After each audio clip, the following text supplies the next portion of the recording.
बचपन से सुना था कि जान है तो जहाँ है, लेकिन ऐसा लगता है कि आज की गवर्नमेंट को इस बात से कोई भी मतलब नहीं। स्टूडेंट लाइफ्स मैटर में आपका फिर स्वागत है। तो हम आज बात करेंगे इंडिया के दो सबसे बड़े एग्जाम्स के बारे में। NEET नीट, जो कि मेडिकल एंट्रेंस एग्जामिनेशन होता है। इस साल 17 लाख से भी ज़्यादा बच्चे इस एग्जामिनेशन को देंगे और जो कि शेड्यूल डेट है 13 सितंबर की।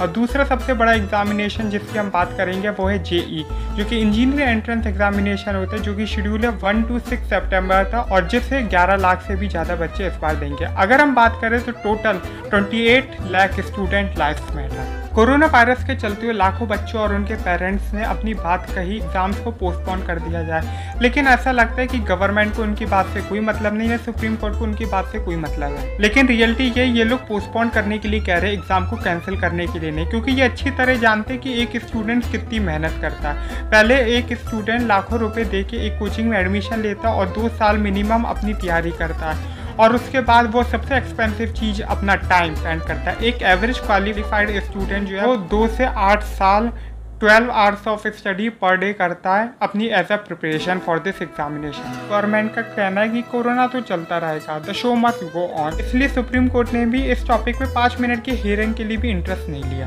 जो मुझे लगता है कि ये एक आग बंद करके लेने वाला फैसला था गवर्नमेंट के द्वारा। अब हम बात करते हैं नीट का एग्जाम मैंने भी दिया था और बहुत से बच्चे जिन्होंने एग्जाम दिया है नीट का मेडिकल एंट्रेंस एग्जामिनेशन, वो अच्छी तरह जानते हैं कि जो नीट का एग्जामिनेशन सेंटर है वो हर शहर नहीं होता। क्वेश्चन ये है तो एग्जाम सेंटर पहुंचे कैसे, जब सारी बस सर्विसेज और डेली रेगुलर रेलवे सर्विसेज सारी या तो लिमिटेड है या फिर सस्पेंडेड है, क्योंकि हर बच्चे के पास अपना खुद का प्राइवेट व्हीकल नहीं होता जिससे वो ट्रैवल करे और जाके एग्जाम दे। दूसरी बात ये है, जो बच्चे स्टेट बॉर्डर्स के नियर रहते हैं और गलती से भी सिर्फ कुछ किलोमीटर दूर उनका सेंटर जाता है लेकिन अदर स्टेट में, तो उनका क्या होगा, क्योंकि आज भी बहुत सी स्टेट्स हैं जो क्वारंटीन नॉर्म्स फॉलो करती है। इसी टॉपिक से रिलेटेड एक बच्चे का इंटरव्यू देखा था जो कि असम का था, जिसका नाम राहुल था, राहुल कटालिया ऐसे करके कुछ था। वो एक्चुअली में असम बॉर्डर पे रहता था, लेकिन उसका एग्जामिनेशन सेंटर अरुणाचल प्रदेश में क्या है। लेकिन वो अरुणाचल प्रदेश जा तो सकते, उसके पास खुद का व्हीकल है, लेकिन प्रॉब्लम ये आ रही है कि जो अरुणाचल प्रदेश है वो 7 दिन के लिए पहले क्वारंटीन करेगा,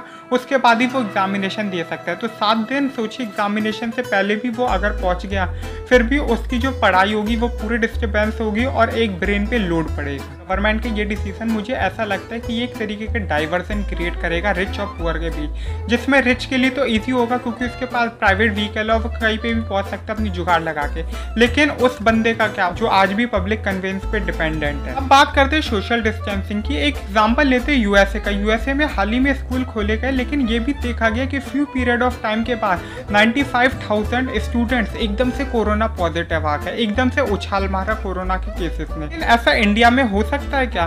चलिए कंपेयर करते हैं इंडिया और यूएसए को। अगर हम एरिया की बात करें तो आप यूएसए का एरिया देखो और इंडिया का एरिया देखो। यूएसए का एरिया काफ़ी बड़ा है India as compared to India. USA की पॉपुलेशन देखो, इंडिया की पॉपुलेशन देखो।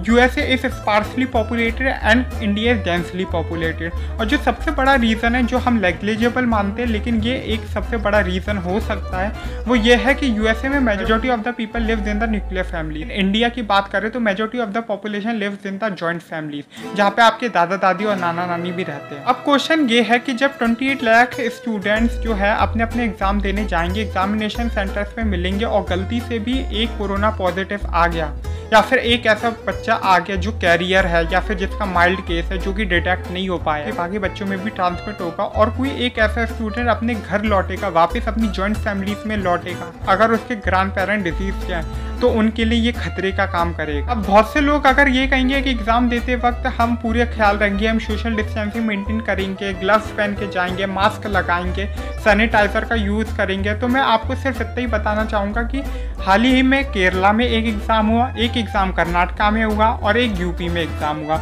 और आप देख सकते हैं जो कोरोना के रूल्स बनाए गए थे वो क्या है, उन सब की धज्जियाँ उड़ गई। तो मुझे लगता है आपको अपना जवाब मिल गया होगा ना। अकेला रीज़न नहीं है इन एग्ज़ाम्स को क्यों पोस्टपोन किया जाना चाहिए। तो दूसरा सबसे बड़ा रीज़न है कि आधा देश बाढ़ में डूबा हुआ है। मतलब अगर हम बात करें बिहार की, असम की या नॉर्थ ईस्टर्न के बहुत से स्टेट्स की या फिर अदर स्टेट्स की, उधर बाढ़ आई हुई है, लोगों के पास खाने को नहीं है, लोग खाने के लिए तड़प रहे हैं, भूख के लिए तड़प रहे हैं, और इस कंडीशन में आप एग्जाम की सोच रहे हो तो डेट्स इम्पॉसिबल। नेताओं के लिए पार्लियामेंट पोस्टपोन्ड हो सकता है, जब नेताओं के लिए इलेक्शन पोस्टपोन्ड हो सकते हैं तो इन स्टूडेंट्स से आप एग्जाम पोस्टपोन क्यों नहीं कर सकते?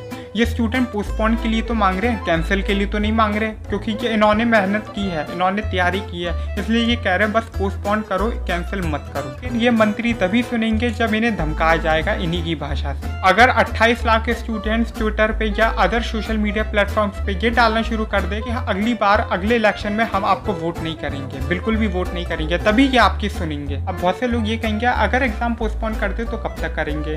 तो फिर मैं यही बोलना चाहूँगा उन लोगों को, अगर आप अभी एग्जाम करा भी लेते हो फिर भी सेशन अगले साल से पहले स्टार्ट होना नहीं है। सुप्रीम कोर्ट ने भले अपना डिसीजन दे दिया, लेकिन जो पावर है वो आज भी गवर्नमेंट के पास है और government has the power to overrule the supreme court also. अब मेरे गवर्नमेंट से कुछ क्वेश्चन है। पहला, 28 लाख स्टूडेंट्स के एग्जाम देते हुए अगर कोरोना केसेस में एकदम से उछाल आ गया तो जिम्मेदारी कौन लेगा, क्योंकि we are already the third most affected country in the world. दूसरा, अगर जॉइंट फैमिली में रह रहे कोई कैरियर बन के अपने घर वापस लौटता है और उसी के घर में कोई भी ग्रैंड पेरेंट उसका पहले से ऑलरेडी डिजीज है और उसकी डेथ हो जाती है तो उसकी जिम्मेदारी कौन लेगा। तीसरा, कुछ पेरेंट्स हो सकता है अपने स्टूडेंट को मना करते हैं कि कोई ज़रूरत नहीं है एग्ज़ाम देने के लिए, लेकिन कुछ स्टूडेंट्स के लिए उनकी पूरी लाइफ मैटर करती है सिर्फ एक एग्ज़ाम के। पहले से ही मेडिकल और इंजीनियरिंग के स्टूडेंट्स इस देश में सबसे ज़्यादा सुसाइड्स करते हैं। गवर्नमेंट के डिसीजन के बाद we should be prepared for the number of suicide that we see in future. तो उन सब की जिम्मेदारी भी कौन लेगा। चौथा, सबसे बड़ी बात, बच्चों के फ्यूचर की जिम्मेदारी कौन लेगा।